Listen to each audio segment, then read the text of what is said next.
Hey, this is Brian from Super Easy Toots, and in this tutorial we're going to continue with functions from the previous tutorial. Basically, we can name functions anything we want, but you need to make it relevant. And as far as functions go, they can have only one return data type. The return data type can be any data type, though. Here are a couple of examples. We can have an int, a string, char, float, double, and they don't have to match the passed in data type as well. This is obviously the passed in data type into the function named add, and these two do not need to match. So we can have a string return data type with an integer passed data type. And the return data type can also be something called void. And here's an example: void, and then the function name, and then the passed in data type. This would be the prototype, obviously. And basically, void means the function will return nothing. And you'll see this in later tutorials when we get into further into programming.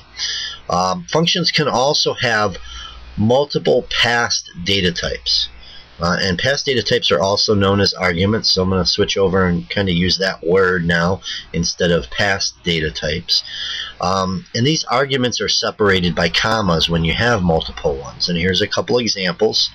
Int is the return data type, add is the function name, and then we're passing in two integer data types.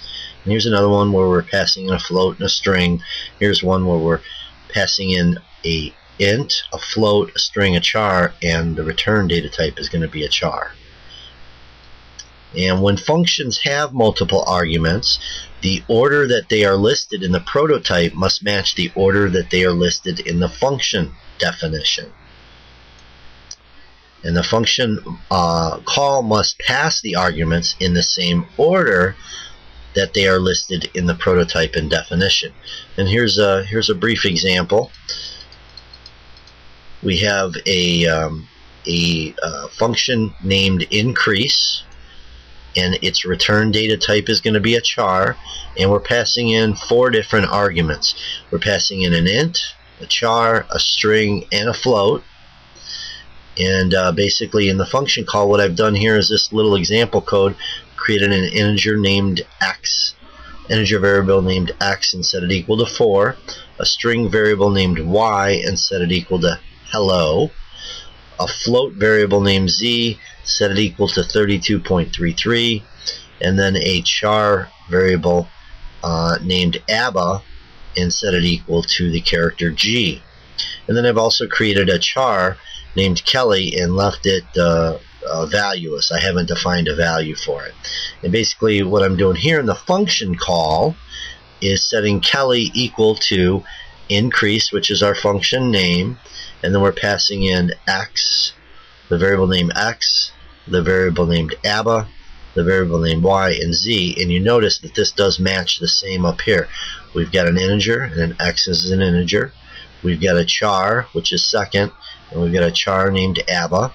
We've got a string named y, and then we've got a float, and a float named z here. So this does match the prototype. And obviously down here is the function definition. We're returning a char, name is increase, and then we've got an integer, char, string, and float, which matches this order up here. And we've got our new, so to speak, our new variable that we created. We've created an integer named a char named b, string named c, float named d, and each of these, this a will take on the value of x because x was passed in, so the a equals the value of x. The b, which is a char variable name, will equal the value of ABBA, which is the character G.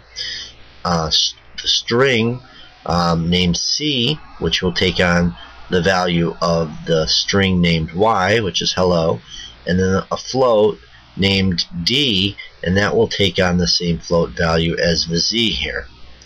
And the other things you need to remember in the function definition is you have the code, obviously, and you need to return a char. So here I've just created a char named JJ, not set it equal to nothing, and then return that value. I'm going to show you this in a program in just a second.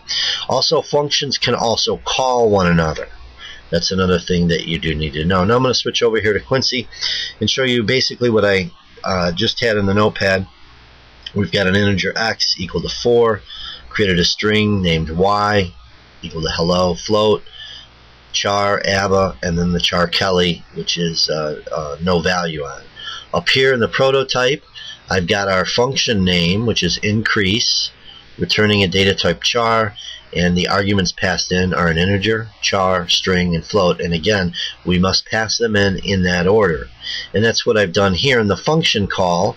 Set the char Kelly equal to the function call of increase, and then we've got x, ABBA, y, and z, which match our int, char, string, and float. And then down here in the function definition, again, we have int, char, string, float, which matches that up here in the prototype. And just to show you how this is working, how the a will take on the value of the x, and the b will take on the value of the ABBA variable name, c will take on the value of the y variable name, and d. I've just done some simple output statements here for a, b, c, and d, which are the variable names that we created here. Then I've done a system pause to let you see that this is actually going to be printed on the screen. And then from there, after the system pause and we hit return, this is going to return a char named JJ, which I've created here.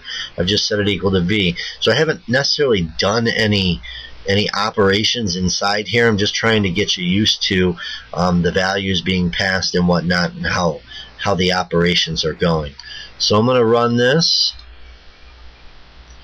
and we are going to see here that we have our 4, which matches the x, and this is an output of the variable named a, which is taken on the x value, which is 4. We have b, which is couted here, and equals g, which obviously was ABBA being passed in. Then we've got the output of c, which equals hello, which is the y value, the string name y. And then we've got our 32.33, which is the float, z being passed in and becoming d. And then again, I'm going to hit enter here, and we're going to see that we're going to get the return JJ, which is a char variable name set equal to the character v. So that's what Kelly is going to equal. Kelly calls this function. This function does something, and it returns a char. And in this case, I haven't done any operations. This is just for example to show you. So once I press return, I get the v that's outputted from this, and we see how the operations go. Again, take your time with this. Functions are extremely important to understand, and keep going through this tutorial and modify things on your own as much as you can, because it's extremely important.